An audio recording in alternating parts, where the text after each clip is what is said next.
Peki, öz sevgi nasıl inşa edilir? Bu kültürde yaşayan pek çok insan, öz sevgiyle zevki sık sık karıştırıyor. Oysa ki birbirleriyle ilgisi yok. Bu manikür ya da masaj yaptırma, yeni bir araba alma gibi bir şey değil. Bunlardan herhangi birine karşı değilim. Ama öz sevgi, bedeniniz çok öfkeliyken onunla oturmaktır. Size yapamayacağını söylerken ona beraber üzerinde çalışacağınızı söylemektir. Öz sevgi işte böyle inşa edilir. Ve er ya da geç bu gerçekleşir ve zihninize teslim olur. Tecrübelerime dayanarak bedenimle birlikte saatlerce oturdum diyebilirim. Ve onu geçmişten kurtardığım anda enerjinin serbest kaldığını hissettim. Her seferinde kafamdan bir ses çıktı ve her zaman aynı sesti. Ama buna değdi. Çünkü bedenin esaretten kurtulduğu o an, gerçekliği tamamen farklı bir yerden gördüğünüz çok özel bir andır. Birden ayağa kalkar ve kendinizi yenersiniz. Vücudunuzu geçmişin zincirlerinden kurtarmışsınızdır.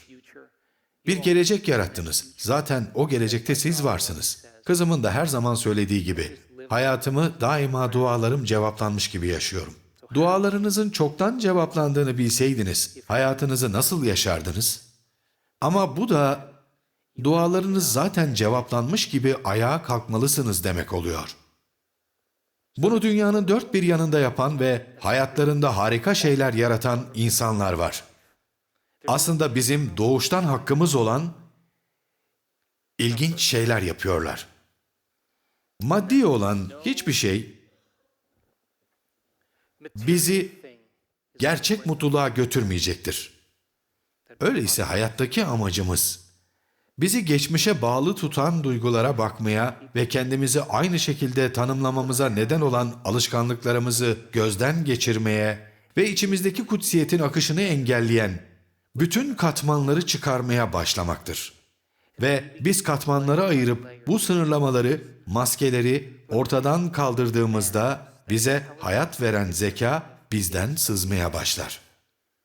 Bizi tüketmeye başlar. Onun doğası bizim doğamız olur. Onun zihni bizim zihnimiz olur. Onun isteği bizim isteğimiz olur. Onun bilinci bizim bilincimiz olur. Ve onun sevgisi bizim sevgimiz olur. Artık ona benzeriz. Vermeye başlarız. O da vermeyi sever. Ve bu durum meydana geldiğinde aniden içinizden gelen bir sevinç seviyesini deneyimlemeye başlarsınız. Artık dış yaşamınızdaki koşullar sizi baştan çıkaramıyor ve başka bir kişiyi asla yargılayamıyorsunuz. Çünkü bu duyguyu kaybetmek istemiyorsunuz. Kaç kişi benimle? Şimdi dinleyin. Bu odadaki hepiniz, her biriniz hayatınızda harika bir şey yaptınız. Katılıyor musunuz? Bunu zaten bilen kısmınızla konuşuyorum. Hepinizin gurur duyduğu, kendinizi çok sevmenizi, takdir etmenizi sağlayacak bir şey yaptınız. Himalayaların tepesinde bizi eğitmek için bekleyen eski bilgelik okulları yok.